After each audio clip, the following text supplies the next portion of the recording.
Nas primeiras horas da madrugada de 1º de novembro de 2001, Kent Ryholt, de 48 anos, foi assassinado no estacionamento do prédio onde ele trabalhava. 2 adolescentes foram presos e condenados pela morte do Kent, baseado nos sonhos de um deles. Desde então, injustiças foram corrigidas, corruptos continuam impunes e nós continuamos sem saber quem matou o Kent.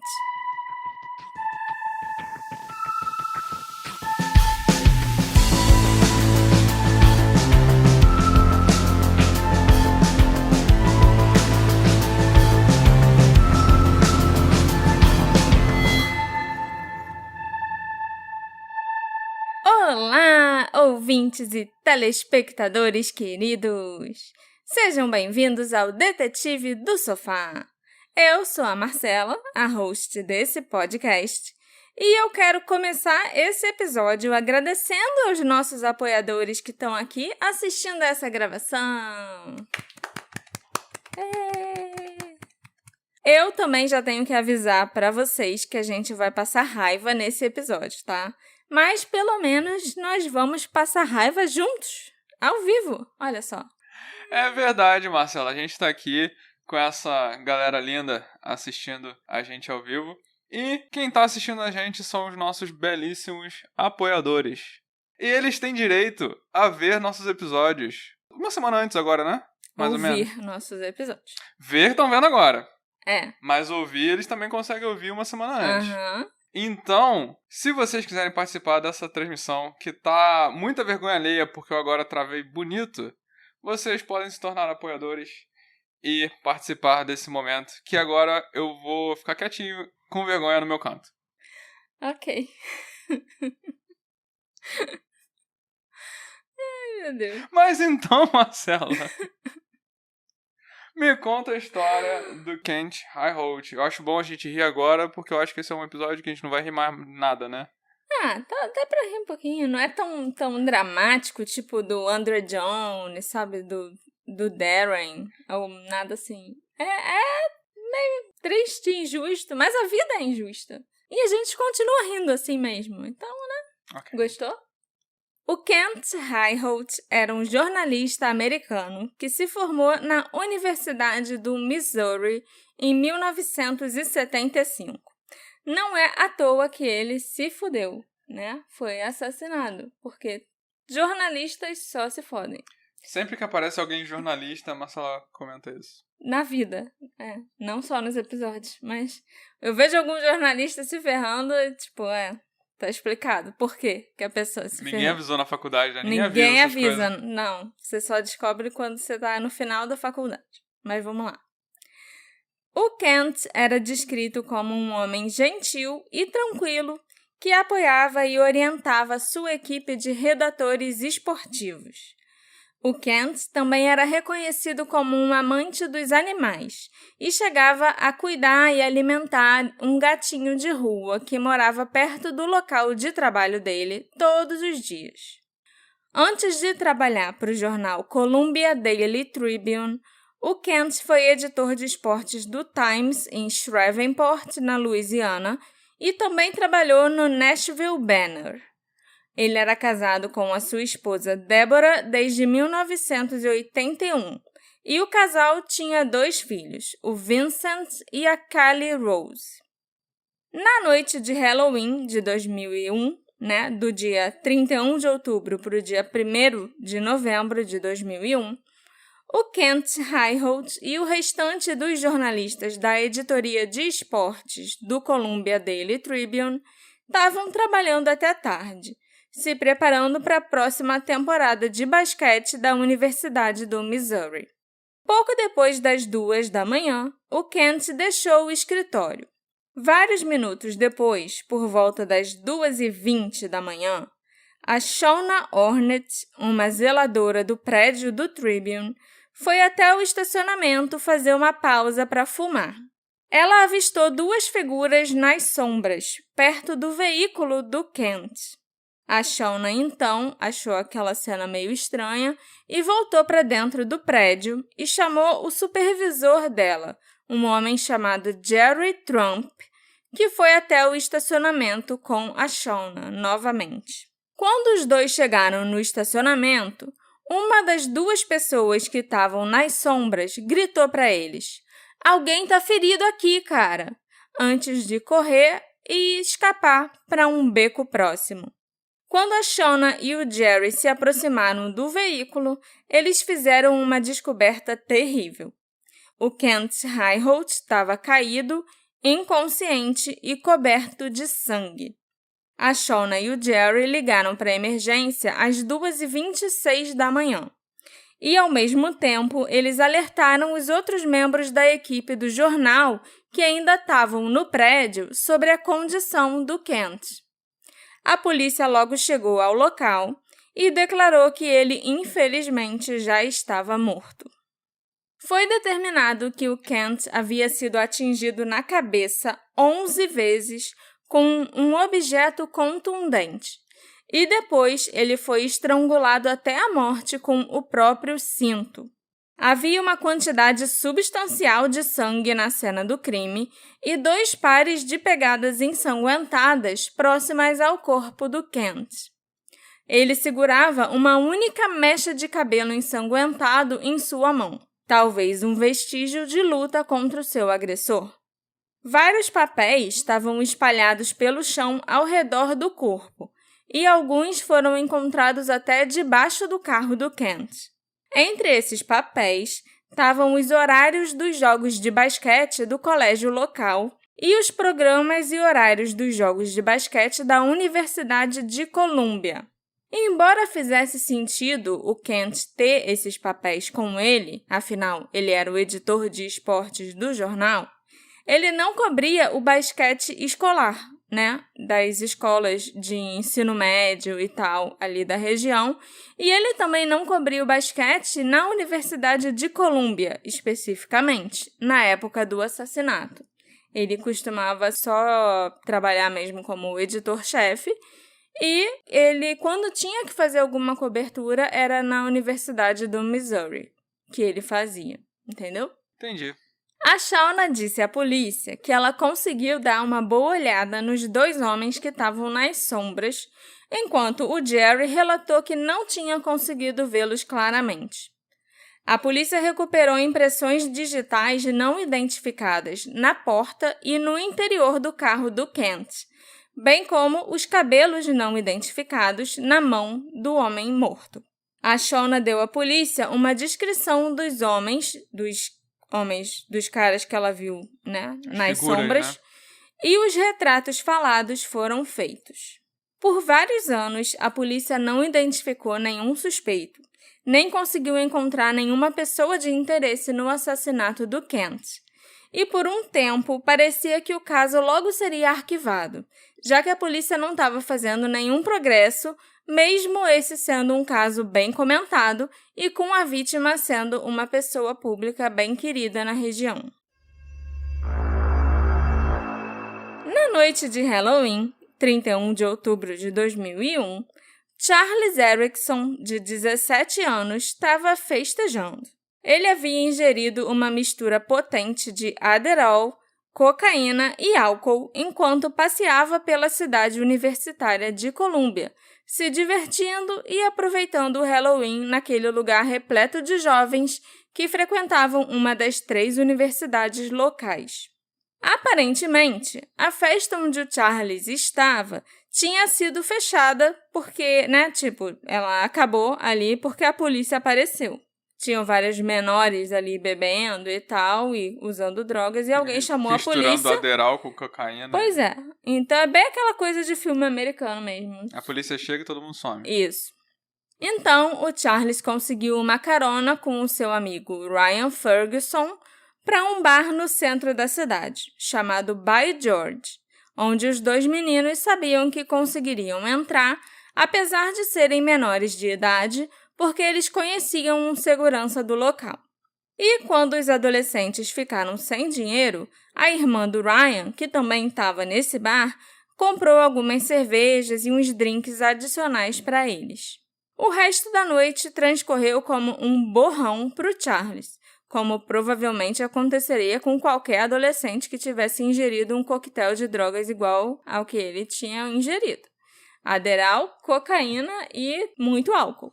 Nos dias que se seguiram, o Charles ouviu falar do assassinato do Kent Highholt, que aconteceu não muito longe do bar em que ele e o Ryan estavam naquela mesma noite.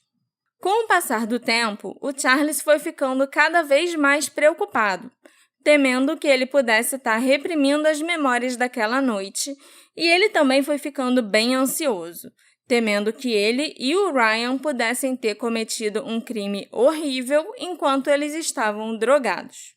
Só pra constar, não era a primeira vez que isso acontecia com o Charles, não, tá? O que aconteceu? Que ele tinha, tipo, um blackout depois de uma noite de muitas drogas, sabe? Que ele não conseguia se lembrar, assim, das coisas. Ele tinha um problema sério com drogas. E ele matou quantas pessoas nessa primeira vez? Não, nenhuma vez. Nenhuma pessoa, né? Acho que nem dessa outra vez, dessa segunda vez que isso aconteceu, ele matou ninguém, pra falar a verdade. O crime, o assassinato do Kent, já estava sem solução há 2 anos, quando, em outubro de 2003, a mídia local voltou a cobrir o assassinato do Kent. O Charles Erickson teria tido vários sonhos com o crime depois de ver um artigo em um jornal. E alguns dias depois, ele mencionou o assassinato ao Ryan Ferguson, perguntando se o Ryan achava que eles poderiam estar envolvidos. O Ryan provavelmente levou um baita susto com essa pergunta, né? Tipo, então, cara, lembra aquela noite de Halloween que a gente tava no bar? Você acha que a gente pode ter matado alguém? Esfaqueado um cara, não sei quantas vezes. Batido na cabeça, estrangulado, pois é. E o Ryan, claro, garantiu ao Charles que eles não estavam envolvidos no crime. Com o tempo, o Charles começou a ficar obcecado com o assassinato e com o fato dele não conseguir se lembrar daquela noite. Em novembro de 2003, o Charles leu um artigo num jornal local que incluía um esboço de um possível suspeito do caso, o retrato falado que a polícia fez a partir do testemunho da Shauna. Ele achou que aquele retrato falado se parecia muito com ele e ficou mais preocupado ainda. Foi aí que os sonhos e pesadelos que ele estava tendo com o assassinato do Kent voltaram a acontecer com bastante frequência. Como muitos adolescentes e jovens costumam fazer, o Charles compartilhou as suas preocupações com seus amigos, um dos quais ficou bem bolado, assim, né, com o que o Charles tinha falado e fez uma denúncia anônima ao Crime Stoppers. Depois disso, a polícia tirou as impressões digitais do Charles e do Ryan para compará-las com as impressões digitais encontradas na cena do crime. E as impressões digitais não batiam com as digitais da cena do crime. Só para deixar claro. Mas, infelizmente, a falta de correspondência das digitais não acalmou os nervos do Charles. Ele continuava preocupado e continuou conversando com vários amigos sobre as suas ansiedades. A polícia liberou ele depois do... Liberou. Tipo, então tá. A gente tirou sua digital. A gente já viu aqui, comparou, viu? Não era sua, que você não estava naquela cena do crime. Então, tudo bem. Beleza, tchau. Mas ele não se convenceu. Nem com a prova, né? Física de digital que não tinha sido ele. O Charles contou aos amigos Nick Gilpin e Art Figueroa sobre essas preocupações. E os amigos acharam melhor eles fazerem uma denúncia à polícia. O que eu particularmente entendo perfeitamente, né? Porque se eu tenho um amigo que não fala de outra coisa, além do assassinato de um homem, e que cismou que ele pode ser o assassino, mesmo que as digitais dele não batam com a digital da cena do crime, eu acho que eu também ia procurar a polícia, porque tá meio esquisito. Se colocando entendeu? assim, faz sentido. Embora a polícia local também soubesse que as impressões digitais do Charles e do Ryan não combinavam com as digitais da cena do crime, eles estavam já ficando desesperados para terem pelo menos um suspeito. Já tinham se passado 2 anos e meio desde o assassinato do Kent a essa altura, e eles aparentemente não fizeram nenhum progresso para encontrar o assassino. Para piorar a situação, do ponto de vista da polícia, claro, o Kent era uma figura querida na comunidade, então os investigadores se sentiam pressionados a fazer algum progresso. Acho que mesmo que não fosse querido, o cara era um jornalista. Geralmente a mídia... Os né? jornais, eles levam muito a sério quando um jornalista morre. Eles ficam... Que bom que alguém leva, né? Então, os policiais decidiram chamar o Charles para um interrogatório novamente. Durante esse interrogatório, que ocorreu em 10 de março de 2004, o Charles inicialmente não sabia nenhum dos detalhes do assassinato, além do que ele tinha lido nos jornais. Mas os investigadores de Colômbia começaram a pressioná-lo. O detetive John Short perguntou ao Charles se ele conseguia se lembrar qual era a arma do crime que tinha sido usada para matar o Kent. Qual objeto teria sido usado para estrangular o Kent, ou se foi até uma estrangulação manual? E o Charles respondeu que ele achava que tinha sido uma camisa. Quando o detetive disse ao Charles que não tinha sido a camisa, o Charles então resolveu chutar que talvez fosse uma corda. Tipo uma corda elástica, né? Essas faixas assim que a gente usa na academia. Eu usava muito no Pilates. E também não tinha sido isso. Também era outra resposta que estava errada. Porque ele foi estrangulado com o próprio cinto dele. Eu falei isso lá no início. O detetive, então, disse ao Charles que a arma do crime tinha sido o cinto do próprio morto. E o Charles achou meio esquisito. Ele ficou, em dúvida, porque não era isso que ele tinha sonhado. E ele não se lembrava de nada sobre um cinto. Aí ele ficou... Ué, cara, não, então acho que não fui eu não, porque todos os sonhos que eu tive não tinha cinto nenhum. Os investigadores ficaram frustrados com o Charles, eu acho até que com um pouquinho de razão, né? Mas eles começaram a ameaçar o garoto, que, lembrando, só tinha 17 anos. Dizendo que era melhor ele pensar com bastante clareza, não fazer eles perderem tempo e tal. É porque você meio que já fez um resumaço pra mim antes da gravação do que vai acontecer e tal. Mas realmente, tá todo mundo agindo ok, sabe? Tem um moleque maluco falando, pô, acho que fui eu, acho que fui eu, acho que fui eu. As pessoas estão levando a sério, né? De tanto ele próprio me insistir, as pessoas acabaram tendo que levar a sério, porque eles receberam uma denúncia anônima no Crime Stoppers. Eles investigaram e não deu em nada, porque não eram aqueles garotos. Aí depois, mas o cara continua insistindo. Aí os amigos dele procuram a polícia falando, melhor você olhar, dar uma checada no Charles de novo, porque tá esquisita essa história. Logo no início da investigação, eles pegaram uma pessoa, apontaram pra ele e falaram, é esse cara aqui, ponto. Não, mas ao mesmo tempo, né? É aquela história, parece que caiu um cara de paraquedas confessando, Sim. o que pra polícia deve ser ótimo. Beleza, ainda bem, putz, não sei o quê. Aí, e aí, qual foi a arma do crime? A arma do crime foi uma camisa. Uma camisa. A arma do crime foi uma bicicleta. A arma do crime foi um vaso. Fazer o que com isso? O Charles também sugeriu para a polícia que ele e o Ryan só haviam acertado o Kent na cabeça uma vez, quando, na verdade, ele tinha sido atingido 11 vezes. Os detetives conduziram o Charles cuidadosamente nessa direção, cercando e fornecendo as informações corretas para ele durante o interrogatório. Então eles começaram a dar as respostas certas para ele. Isso, a insinuar, a fazer umas sugestões. Então né? Você pegou o cinto dele, né? É diferente do que você fez. Sim, no início tava nessa vibe de o que você fez. E aí não tava dando em nada e o garoto tava meio perdido, assim, eu acho. E aí eles começaram quer saber, vamos dar as respostas pra esse moleque. Depois de várias horas de interrogatório coercitivo, o Charlie cedeu e admitiu. Então eu devo ter feito isso aí mesmo. Ele ainda afirmou que ele e o Ryan tinham matado o Kent durante um roubo, porque eles precisavam de dinheiro para beber mais naquela noite. Sendo que nada dos pertences do Kent tinha sido roubado, né? Só para também Eu acho que eu não falei isso mais cedo, mas ele não foi vítima de um roubo. A carteira dele continuava com ele, o dinheiro da carteira continuava lá dentro.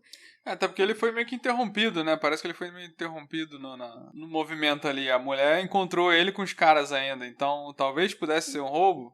Sim. Mas os caras fugiram. Não sei.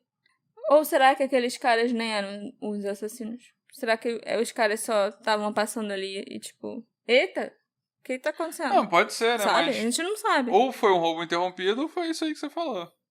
Os detetives, então, conseguiram exatamente o que eles estavam procurando. Uma confissão. Eles não se importavam nem um pouco com o fato do Charles não conseguir se lembrar de nenhum detalhe do crime e de não ter ideia nem de onde, no estacionamento, o assassinato tinha ocorrido quando levaram ele até lá para fazer, tipo, uma reconstituição. Acho que reconstituição não é nem a palavra certa, mas levaram ele lá pra... Apontar, né? Sabe? Então tá, você tá aqui. Vamos ver se as suas informações batem com o que realmente aconteceu. E ele não sabia onde que o cara tinha morrido. Sabe? Ele foi pra um lado quando o assassinato aconteceu lá do outro. O que importava para os policiais, de fato, é que eles finalmente tinham feito um progresso no caso e podiam mostrar os resultados e prender um suspeito. Em março de 2004, o Charles Erickson e o Ryan Ferguson foram presos e acusados de assassinato. O Charles Erickson nunca chegou a ter um julgamento.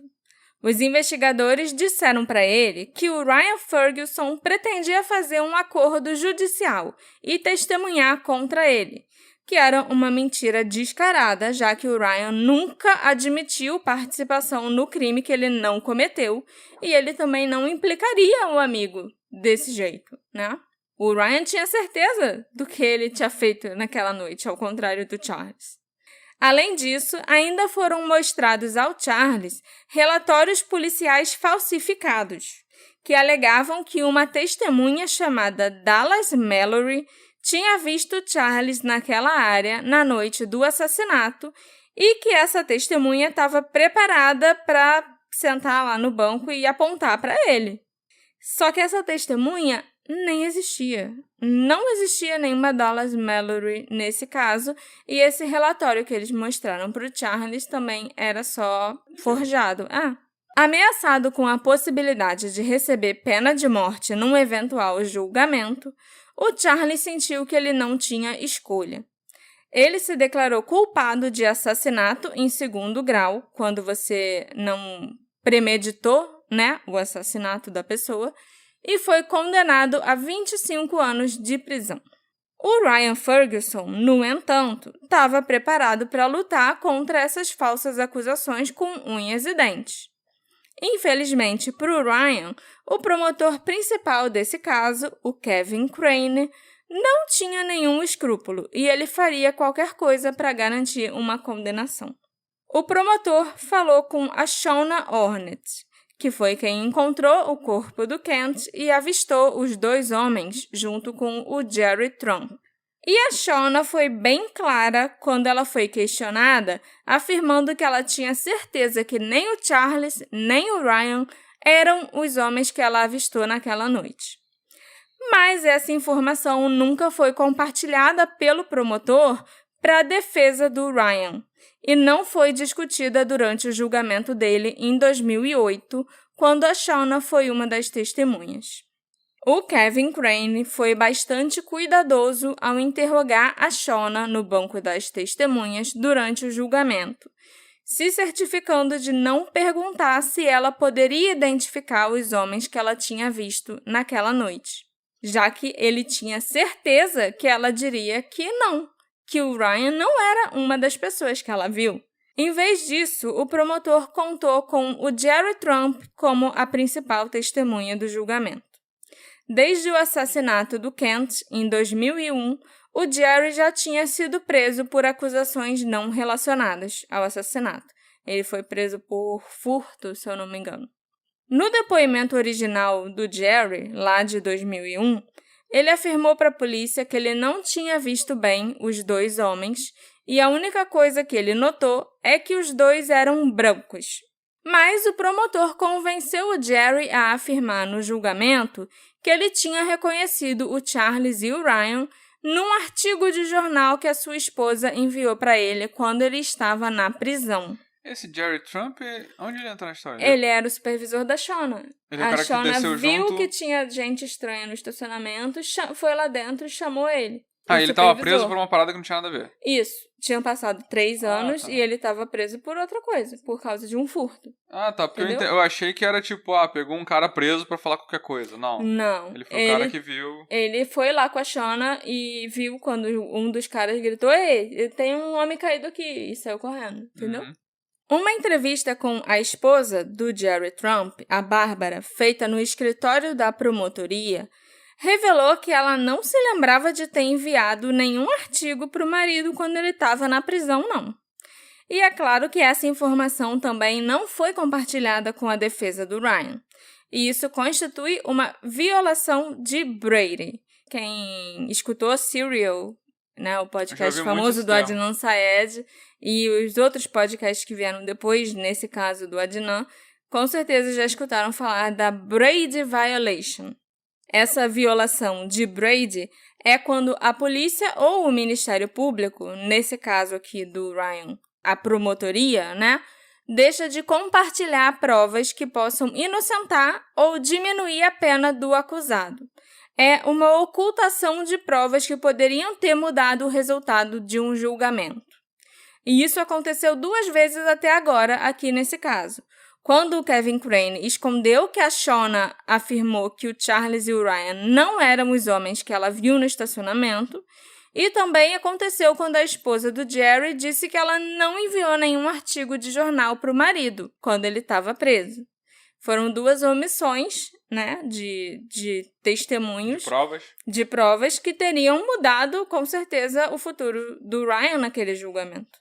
Alguns anos mais tarde, o Jerry Trump admitiu que ele tinha inventado a história e que ele não havia reconhecido os meninos na cena do crime, confessando também que ele foi pressionado a fazer isso pelo promotor, o Kevin Crane. Mas a testemunha mais importante no julgamento do Ryan para a promotoria era o próprio Charles Erickson.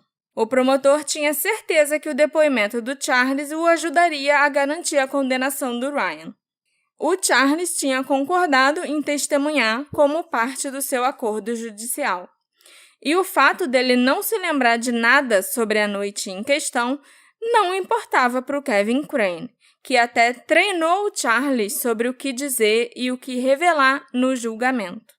Ele chegou a ensaiar com a testemunha exatamente o que o Charles devia responder para cada pergunta que ele fizesse. Eu até, enquanto eu pesquisava, conversei com uma pessoa que trabalhava no escritório da promotoria nessa época. Era uma subordinada do Kevin Crane, que tem um ódio mortal dele. Não só por causa disso, mas por causa de vários outros casos também que isso aconteceu. Mas ela falou que ela se lembra que nessa época o Charles Erickson era levado da prisão para o escritório da promotoria quase todo dia e ficava o dia todo lá numa sala super confortável com o Kevin ensaiando para o julgamento e aí como ele era a estrela do julgamento, né, a star witness ali do julgamento do Ryan, o Kevin pedia, você quer comer o que hoje? Então tá, então vamos pedir comida, vamos pedir um lanche do McDonald's, porque é isso que ele quer. Vamos pedir comida chinesa, sabe? Ele era super bem tratado ali no escritório da promotoria. Sendo que já era um cara cumprindo pena. Todos os dias. Sim, ele já estava já tinha iniciado a cumprir a pena de 25 anos que ele recebeu nesse acordo que ele fez. E todo mundo que trabalhava no escritório achava isso estranho. Ninguém nunca tinha visto um preso ser tão bem tratado, sabe? Levavam cardápios para ele escolher o que ele ia querer naquele dia. Ao contrário do Charles, o Ryan sempre afirmou que ele se lembrava de tudo que aconteceu na noite de Halloween de 2001. E a sua versão dos fatos sempre foi consistente, sabe? Nunca mudou. De acordo com o Ryan, ele encontrou o Charles depois que o Charles saiu daquela festa que foi interrompida pela polícia e o convidou para ir para o bar, o By George. O Ryan e o Charlie já tinham sido muito amigos no passado, mas acabaram se distanciando um pouco. Então, até a ida ao bar era para ser uma chance deles conversarem, sabe? Botarem papo em dia, tentarem se reconectar.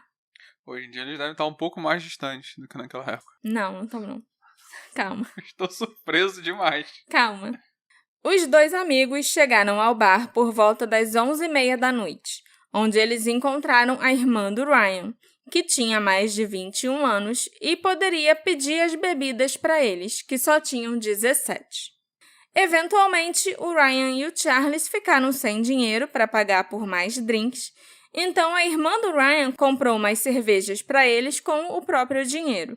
O bar, o By George, fechava 1h30 da manhã, conforme era estipulado pela lei estadual e por alguns decretos municipais.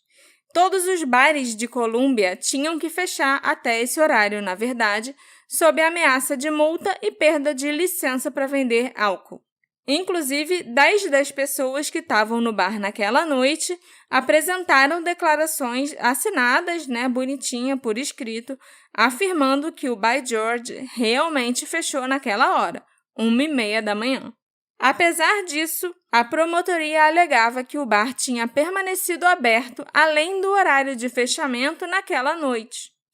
Se o bar realmente tivesse fechado 1h30 da manhã, a linha do tempo da promotoria não ia funcionar. Os registros do Condado de Colômbia também mostravam que nos 10 anos de funcionamento, o By George nunca tinha descumprido o horário de fechamento. Mas o promotor achava isso irrelevante. Não importava, porque se tivesse fechado 1h30, a história dele não ia funcionar no julgamento. O Ryan também afirmava que ele ligou para a irmã do estacionamento do bar às 1h18 da manhã e que depois disso ele levou o Charles para casa.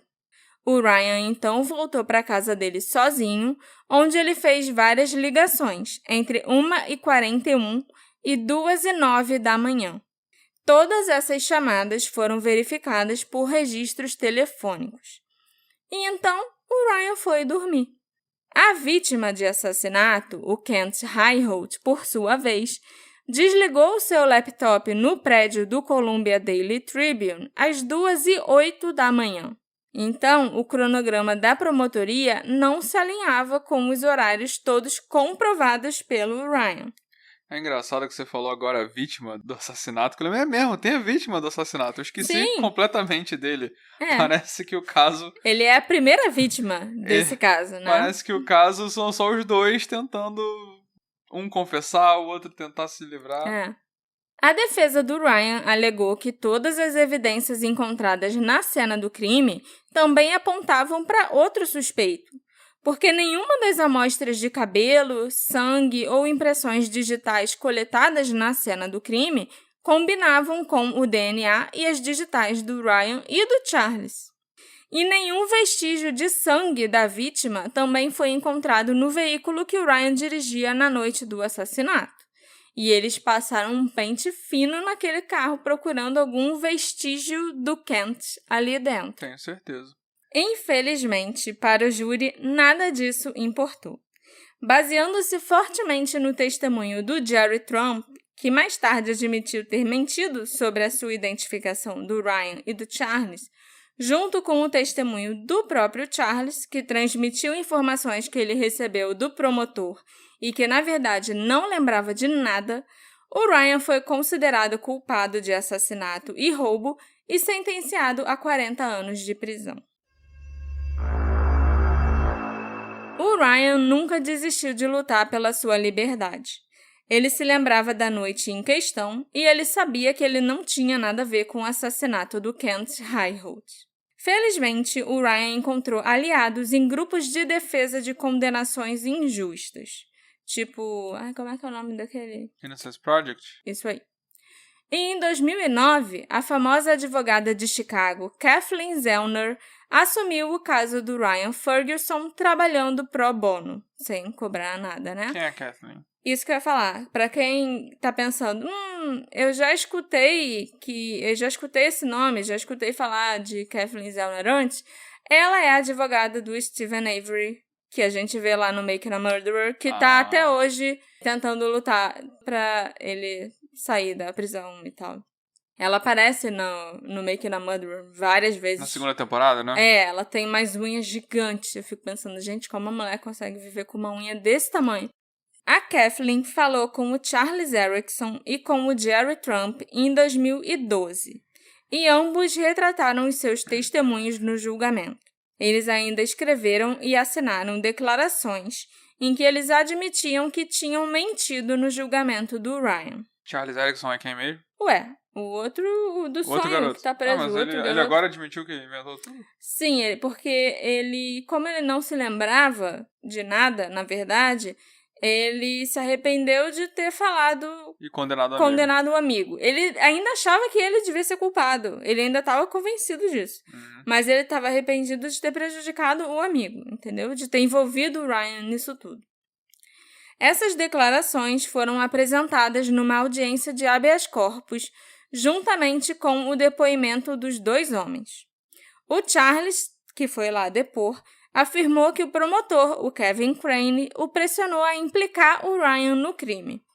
Ele também declarou nessa audiência de habeas corpus que ele não se lembrava da noite do assassinato por causa do uso pesado de drogas e álcool e que ele havia desmaiado depois que chegou em casa na noite em questão. E ele também veio à tona aí nesse julgamento todos os problemas anteriores que o Charles já tinha tido em relação a drogas e ao uso de drogas pesadas, sabe?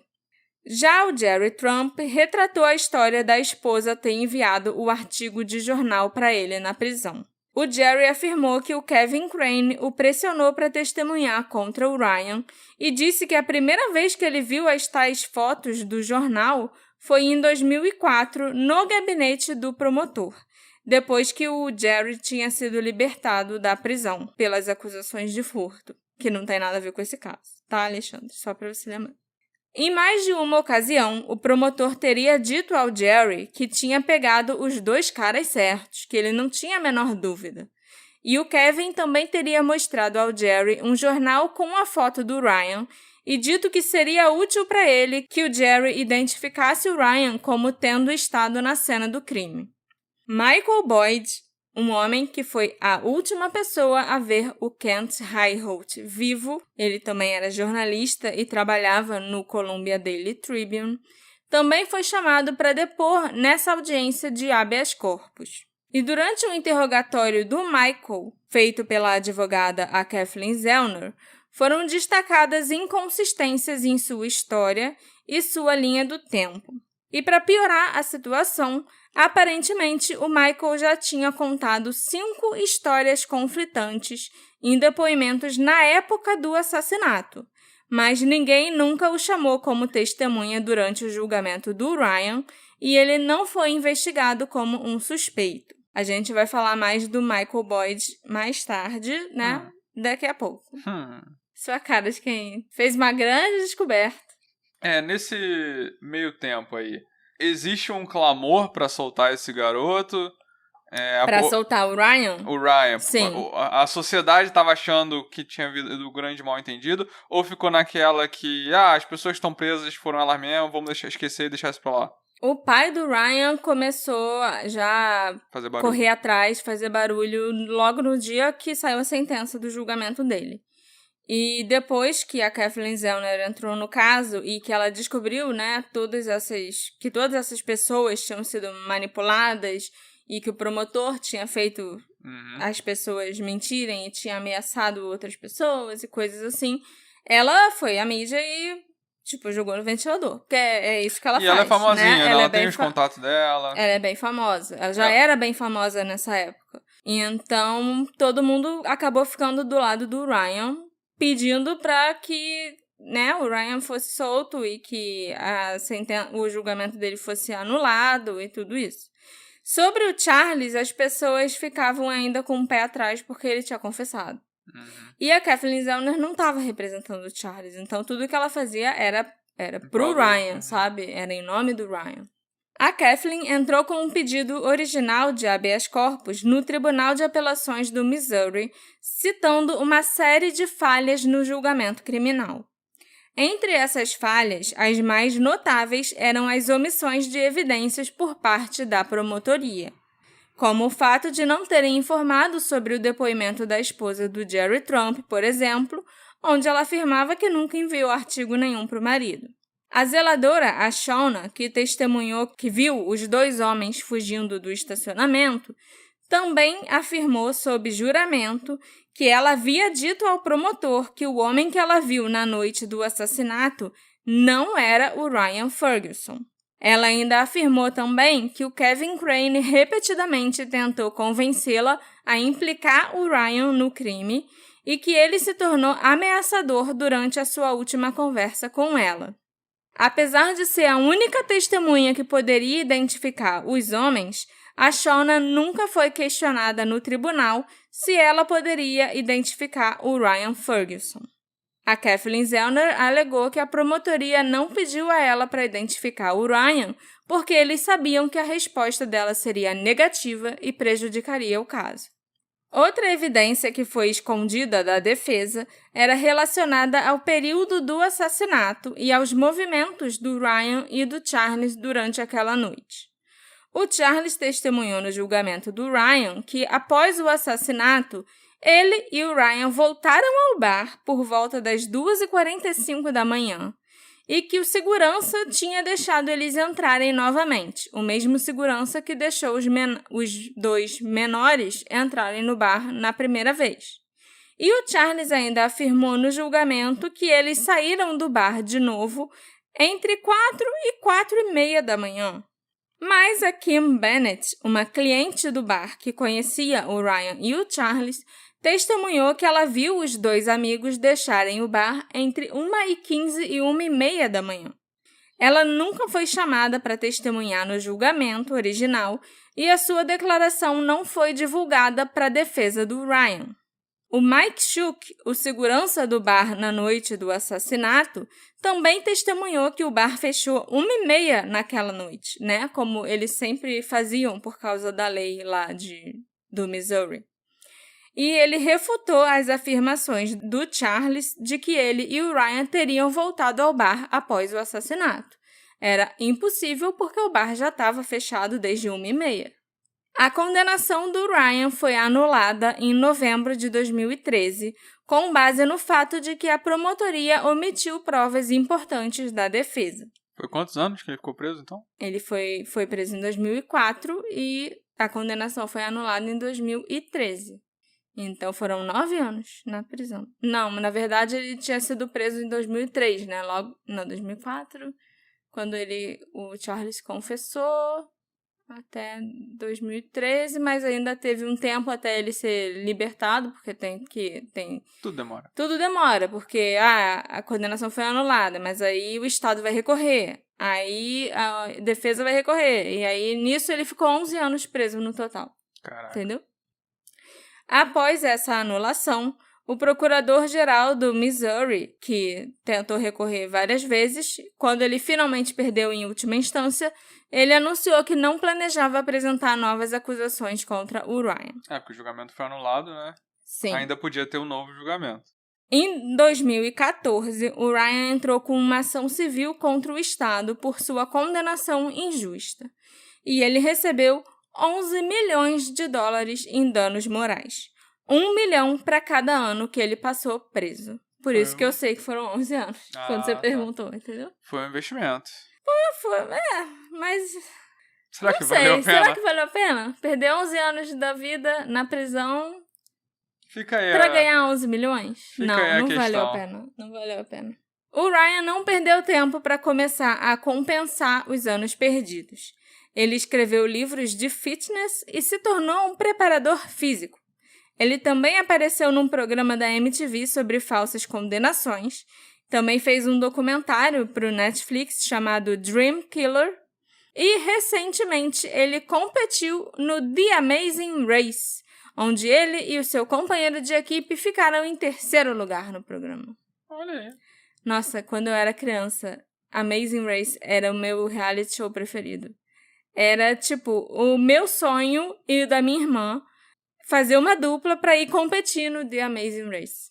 Ainda existe até hoje. E é, muito maneiro. Eu continuo achando legal. Se um dia você quiser ir pro Amazing Race comigo, amor, eu super topo, tá? Agora. A gente tem que se inscrever, então.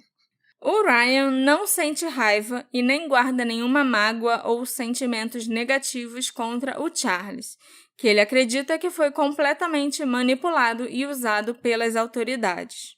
O Ryan, inclusive, continuou lutando pela libertação do Charles nos anos seguintes, afirmando que ele não deveria estar na prisão por um crime que nenhum dos dois cometeu. Viu? Ele é só paz e amor, o Ryan. Ele não fica chateado com o Charles. Ele ganhou 11 milhões de dólares, né? Eu ia pensar, nossa, é um ser humano evoluído mesmo, né? Que o cara perdoou, o cara zoou ele bonito, mas aí você lembrou, ganhou... Não, 11... e o Charles, ele tem problemas, assim. Hoje em dia, eu acho que a gente analisando tudo o que aconteceu com ele e... Se não fosse isso, ia ser outra coisa, né? E tal, ele tem problemas, sim, psicológicos que precisam ser tratados. Talvez psiquiátricos também. Ao contrário do Ryan Ferguson, o Estado nunca anulou a condenação ou exonerou o Charles Erickson. Até o próprio Charles duvidava da sua inocência por muito tempo. Foi só em 2009, quando o Charles solicitou uma reunião com a advogada do Ryan, a Kathleen Zellner, que ele começou a perceber quantos buracos existiam no caso da promotoria. Naquela época, ele revisou seu testemunho, afirmando que o Ryan não participou do assassinato do Kent Ryholt e que, em vez disso, o Ryan teria tentado impedir o Charles de matar o homem. Tinham-se passado 8 anos e ele continuava achando que ele era o culpado. Somente em 2012, durante a audiência de habeas corpus do Ryan, que o Charles entendeu todo o peso do que a polícia tinha feito com ele. E só então o Charles começou a lutar pela própria liberdade, percebendo que ele tinha sido manipulado e usado, que tinha sido um bode expiatório conveniente para a promotoria, que se preocupava mais em obter uma condenação do que em obter a condenação correta. É o padrão, né? Desde então, o Charles passou a lutar pela própria liberdade. Mas, infelizmente, nem as violações de Brady, nem as mentiras que lhe foram contadas, nem a quantidade enorme de evidências sugerindo que ele não poderia ter cometido o crime foram suficientes para anular sua condenação. O caso do Charles era diferente porque ele nunca teve um julgamento. Ele fez um acordo com a promotoria, que ele confessou o assassinato para evitar uma possível pena de morte num julgamento. Ele pegou 25 anos. Né? Foi condenado a 25 anos. E, fazendo esse acordo, ele basicamente abria mão de todos os direitos dele de apelações no futuro. Sim. Se você levar em consideração que o outro cara sem acordo levou 40 anos, sim, ele, na hora, deve ter achado que era ótimo, porque o outro... Sim. Acabou ele pegando 40 sem acordo. Ele com acordo fez 25. Sim. Na cabeça dele ia fazer sentido. Fazia, coitado. Eu tenho muita pena do Charles. Ele, então, só tinha 2 opções que poderiam trazer a liberdade dele de volta. Ou receber o perdão do governador do Missouri e os governadores de ambos os partidos, né, que já passaram pelo poder ao longo desses anos, tanto os governadores do Missouri democratas quanto os republicanos, se recusaram a conceder um perdão ao Charles, ou que novas evidências surgissem em relação ao assassinato do Kent, o que parecia improvável dada a insistência da polícia de Colômbia de que o caso tinha sido resolvido sim. Foi só com a criação de uma nova lei estadual que o Charles teve uma nova esperança.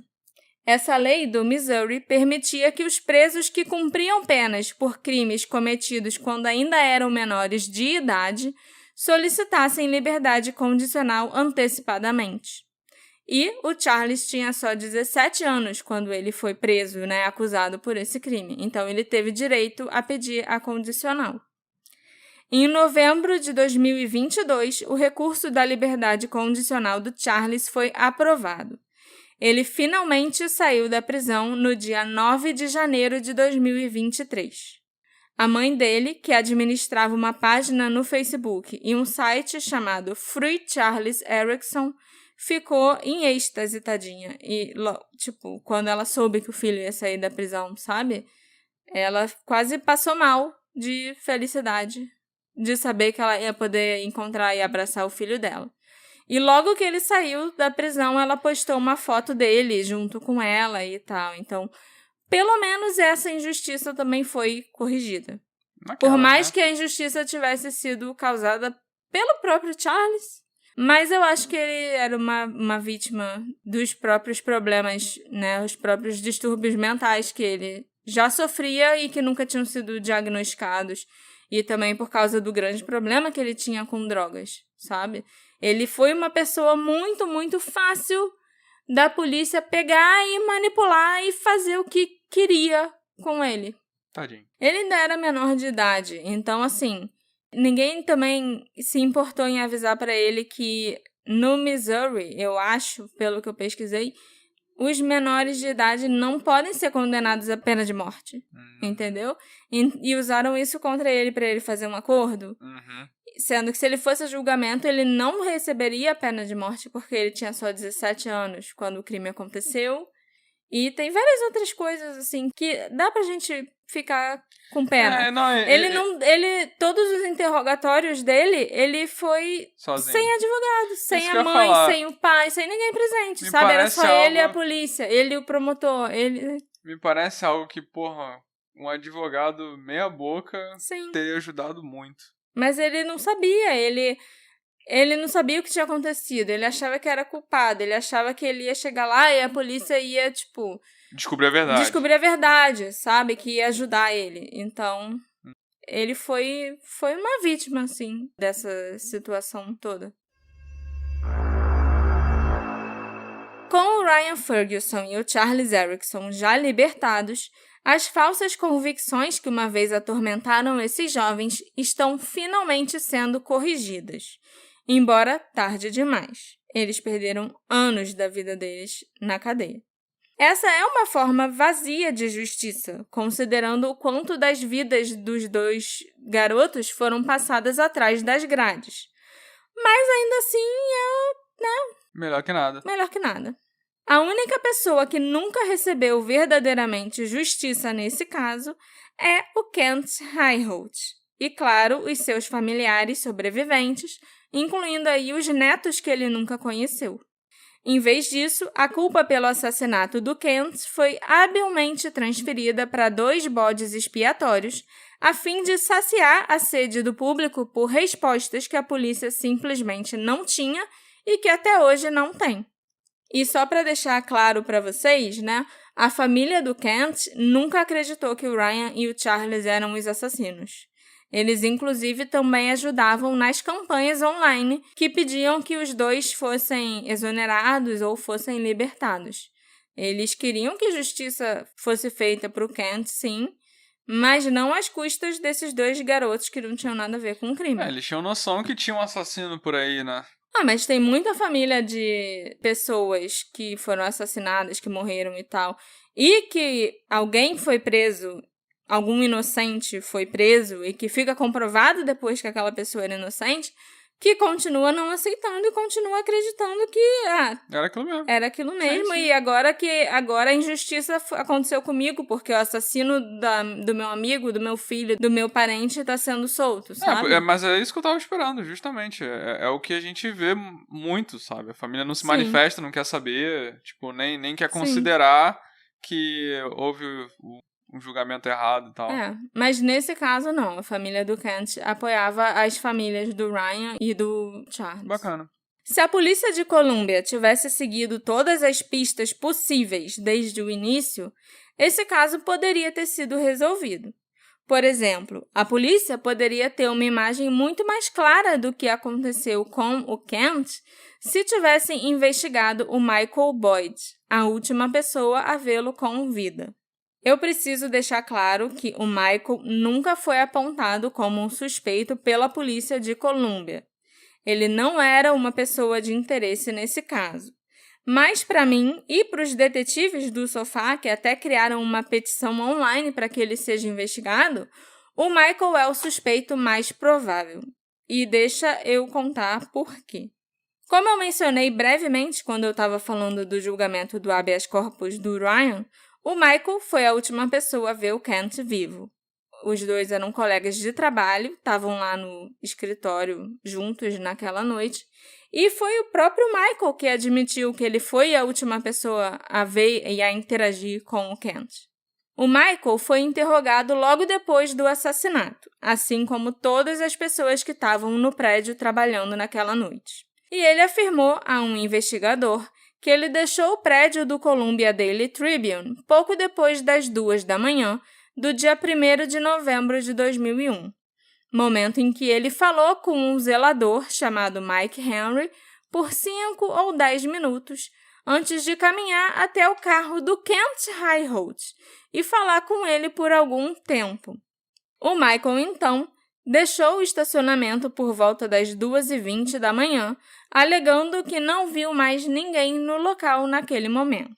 Quando ele foi interrogado uma segunda vez por outro investigador, o Michael Boyd disse que ele deixou o prédio do Tribune às 2h10 da manhã e que ele estava sentado em seu carro, mexendo no rádio, quando ele viu o Kent saindo do prédio. Ele, então, dirigiu ao lado do Kent, abaixando a janela do lado do motorista para que os dois pudessem conversar. O Michael dentro do carro e o Kent andando em direção ao próprio carro. Vários anos depois, o Michael mudou a história dele mais uma vez, dizendo que ele estava sentado no carro ouvindo uma fita cassete quando ele viu o Kent saindo do prédio. Ele deu meia volta com o carro para falar com o Kent e abaixou a janela do lado do passageiro para falar com o editor. Depois que os dois conversaram, o Kent entrou no próprio carro e começou a dirigir para a saída do estacionamento, segundo o Michael. A gente sabe que o Kent nunca chegou nem a entrar no próprio carro, baseado na cena do crime que a polícia encontrou. Ele foi morto antes de conseguir entrar no próprio carro. Então, de onde que o Michael tirou que o Kent estava dirigindo em direção à saída do estacionamento? Tá aí já uma coisa esquisita. O Michael Boyd também disse a 2 detetives diferentes que ele estava dirigindo 2 carros diferentes naquela noite. Para um detetive, ele disse que estava dirigindo o próprio carro, um carrinho azul. E para o outro detetive, ele disse que estava dirigindo o carro vermelho da esposa dele. O Michael também alegou que ele vendeu esse carro para uma empresa que compra carros usados chamada Enterprise no início dos anos 2000, mas não existe nenhum registro dessa venda. Inclusive, de acordo com o Departamento de Trânsito do Missouri, o carro azul permaneceu em nome do Michael por muitos e muitos anos depois disso. Foi só lá para o ano de 2015 que o carro mudou, de proprietário, pelo menos lá no Detran do Missouri. E esse carro azul nunca mais foi visto pelos amigos, pelos conhecidos assim do Michael. Ele disse que vendeu o carro, mas o carro, ninguém sabe de verdade o que aconteceu, Se o carro estava lá parado na garagem dele por muitos anos esquecido, se ele vendeu, se ele largou o carro em algum lugar. Destino incerto, né? Isso também é esquisito. O Michael também voltou ao local do crime naquela noite. Ele, inclusive, pode ser visto no fundo de uma foto da cena do crime, espiando por trás de uma porta. Eu vou postar essa foto no Instagram. É uma foto lá do estacionamento e tal, e dá pra ver o Michael assim, tem nem o Chopper se escondendo no One Piece, sabe? É o que eu tava pensando. Assim, olhando atrás da porta. Assim. É bem esquisito. E para piorar a situação, o Michael ainda admitiu que ele imediatamente trocou de roupa quando chegou em casa, depois que ele saiu do estacionamento 2 e pouca da manhã, antes dele voltar para o estacionamento. Ele chegou em casa, trocou de roupa e ele lavou a roupa que ele tinha tirado quando ele chegou. 2h30 da manhã, você chega em casa, ok, você vai tomar um banho, lógico.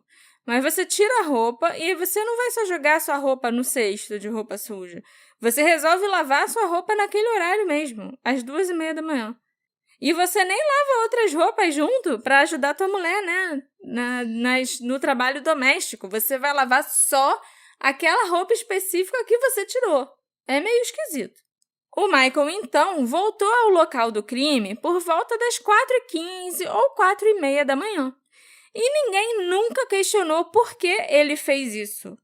Tudo bem que eu acho que se alguém resolvesse perguntar, por que você tá aqui agora, você já não tinha ido embora? Ele podia inventar que, então, alguém me ligou dizendo que o Kent tinha sido assassinado e eu resolvi voltar aqui para ver o que aconteceu. Ele podia dar uma desculpa dessa, sabe?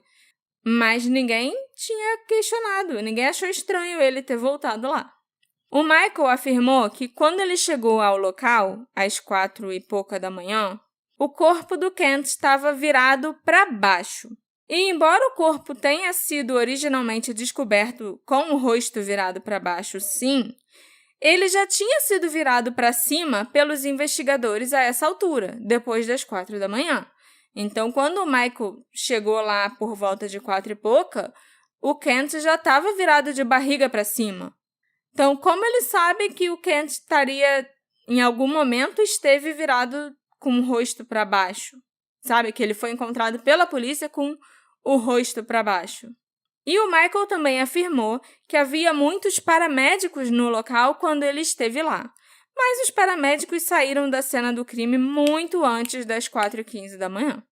Inclusive, os paramédicos chegaram lá junto com a polícia, viram que o homem já estava morto, que eles não tinham nada para fazer lá e foram embora.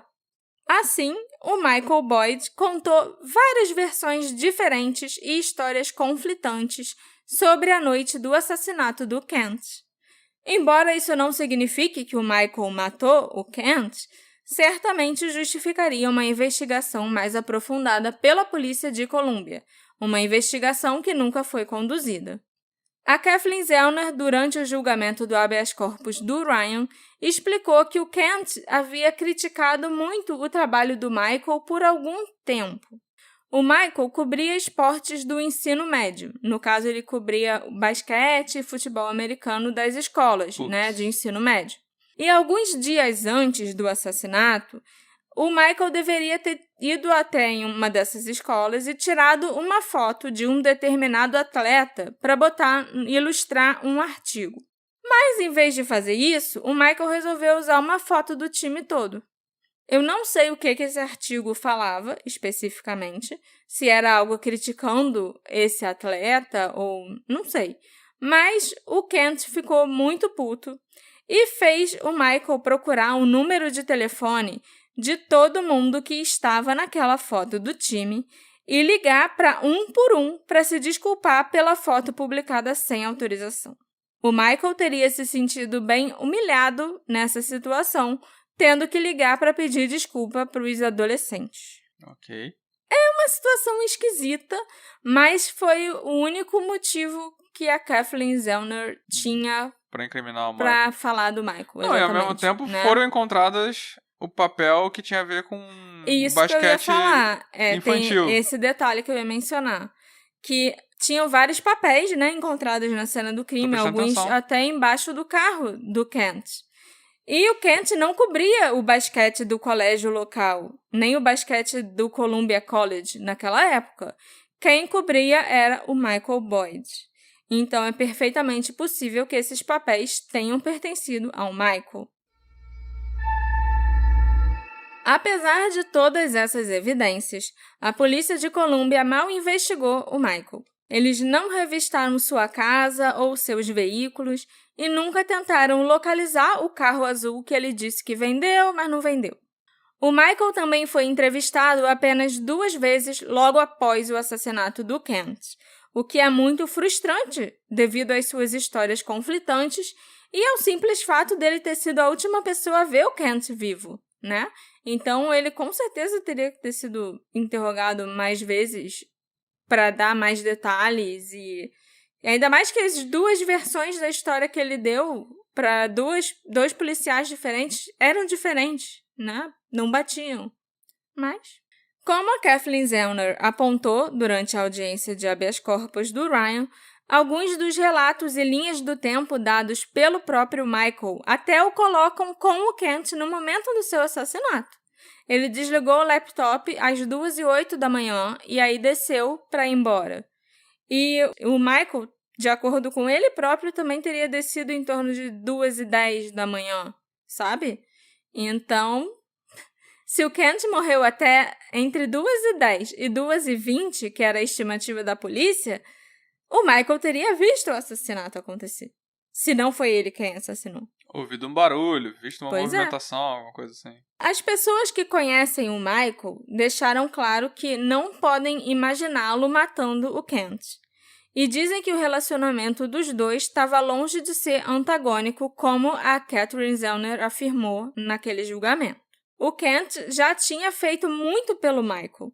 Tinha dado oportunidade para ele ali no jornal, no Tribune, e ele também emprestava camisas de botão para o Michael quando ele ia cobrir jogos, já que o Michael não tinha condições de comprar essas camisas, né? Que você usa para ir trabalhar, sabe? De botãozinho e tal. Social. Camisa, isso. Era a palavra que eu queria. O Dave Matter, o Joe Walljasper e o Russ Bear trabalhavam no departamento de esportes do Tribune na época do assassinato do Kent. Eles trabalhavam com o Kent e com o Michael. Eles também eram repórteres e insistem que o Michael idolatrava o Kent e que os dois tinham um relacionamento muito cordial. O Russ Bear chegou a dizer que se o Michael tivesse bravo com alguém no Tribune, seria com ele mesmo, já que o Russ era muito mais crítico em relação à escrita do Michael do que o gentil Kent jamais foi. Outra coisa que não aponta para o Michael como o assassino é que a Shauna e o Jerry sempre afirmaram que os dois homens nas sombras que eles viram perto do corpo do Kent eram homens brancos, e o Michael é um homem negro. Mas eu não sei se a gente pode ter certeza que aqueles dois homens eram os assassinos, né? Eles podiam ser dois jovens que estavam ali passando pelo local depois de saírem de um bar ou de uma festa de Halloween e que se depararam com um homem caído com aquele corpo no estacionamento. O Kent já podia estar morto ou morrendo quando aqueles dois homens brancos chegaram, entendeu? Uhum. E aqueles homens só vazaram mesmo. Também não está claro se a Shauna e o Jerry foram realmente capazes de identificar a raça dos homens nas sombras, porque eles deram informações conflitantes sobre isso no início das investigações. Primeiro, eles disseram que estava muito escuro e eles não conseguiram ver nenhum detalhe, nem a cor da pele daquelas duas pessoas. Depois, eles disseram que ela disse que ela tinha visto melhor e fez um retrato falado, e eles disseram que os homens eram brancos. Mas eu também não acho que o Kent foi assassinado por duas pessoas, sabe? Me parece mais que ele foi vítima de um crime passional. Alguém que estava com muita raiva dele ali naquele momento por algum motivo, pegou um objeto, que a gente até hoje não sabe qual é, deu 11 porradas muito fortes na cabeça dele, depois ainda tirou o cinto do cara e estrangulou para matar. Sabe? Não sei. Pra mim é um crime passional que, não foi planejado e aconteceu ali, talvez depois de uma discussão no momento, entendeu? Em muitos aspectos, parece que nós estamos mais longe de resolver o mistério do assassinato do Kent Highholt do que na noite em que ele ocorreu. A incompetência e a malícia da polícia de Colômbia e da promotoria garantiram isso. O Kent era um homem gentil e amado por aqueles que o conheciam, mas ele foi brutalmente assassinado e nem ele nem a sua família tiveram a justiça que mereciam. Além disso, dois jovens passaram muitos anos atrás das grades por crimes que eles não cometeram e que não poderiam ter cometido. Para deixar a gente com mais raiva ainda e esfregar na nossa cara como o sistema é injusto, o Kevin Crane, o principal promotor que reteve informações vitais e que até treinou as testemunhas sobre o que elas deveriam falar, hoje em dia é um juiz no condado de Boone. Na verdade, ele já é juiz há muitos anos, acho que desde 2008 ou 2009, mais ou menos. E aparentemente ele nunca enfrentou e nem irá enfrentar as consequências pelas suas ações manipuladoras e prejudiciais. O Departamento de Polícia de Colômbia também nunca admitiu que errou. Nunca pediu desculpas à família do Kent, ao Charles e ao Ryan. Então esse caso vai continuar sendo um mistério porque ninguém vai investigar mais nada. Para eles, o caso está encerrado e os culpados foram injustamente libertados da prisão. Esse episódio é um agradecimento a vocês que estão aí assistindo a gente, aturando a gente. Eu vou ler aqui mais ou menos algumas pessoas que veio pelo chat. Paula Malucelli, o Gans, o Will, Marona chegou depois. Léo Lindoso. Ju Aranha, minha mãe, Bruna, Lojinha, que me falou da minha postura. Muito obrigado a todos vocês que estão aí assistindo a gente. Espero que tenham curtido assistir a gente. Eu não sei o que fazer com a minha mão enquanto eu falo. É sempre estranho. É muito esquisito isso, gente. Gravar ao vivo é esquisito. E eu não falo nada. Imagina se eu tivesse que falar alguma coisa. Exatamente. Né? E é isso aí. Um agradecimento especial vai pra você! Ok. É uma pena que esse caso tivesse tantos acontecimentos e tantas vítimas, além do Kent, que foi assassinado. Porque ele era um cara muito legal. Ele era um bom jornalista, um bom editor, um bom amigo, um pai e marido amoroso, e todo mundo que o conhecia só tinha coisas boas para falar dele. Mas, por causa de toda essa confusão e das prisões das pessoas erradas, eu precisei dedicar bastante tempo às outras duas vítimas desse caso, o Ryan Ferguson e o Charles Erickson. Será que vocês concordam comigo que o Michael Boyd deveria ser investigado? E que esse caso deveria ser reaberto? Será que a morte do Kent pode ter sido um assalto ou um crime de oportunidade? Será que o assassino era um conhecido dele? E será que um dia o Kevin Crane vai ter o que merece? Me encontra nas nossas redes sociais, @detetive do sofá, e vem chorar as pitangas comigo, porque o promotor corrupto virou juiz. Até porque isso não é o tipo de coisa que acontece só no sistema criminal americano, não. Acontece por aqui também. Só que aqui tem juiz corrupto que vira ministro e senador, né? Ou é melhor deixar isso pra lá? Assim, vocês sabem. Eu tiraria. Não Na tira, edição não. eu tiraria. A gente se encontra na próxima investigação. Tchau, tchau. Tchau, tchau. Por que você tá fazendo isso? E sempre que eu falo tchau, tchau, eu penso fazendo tchau, tchau.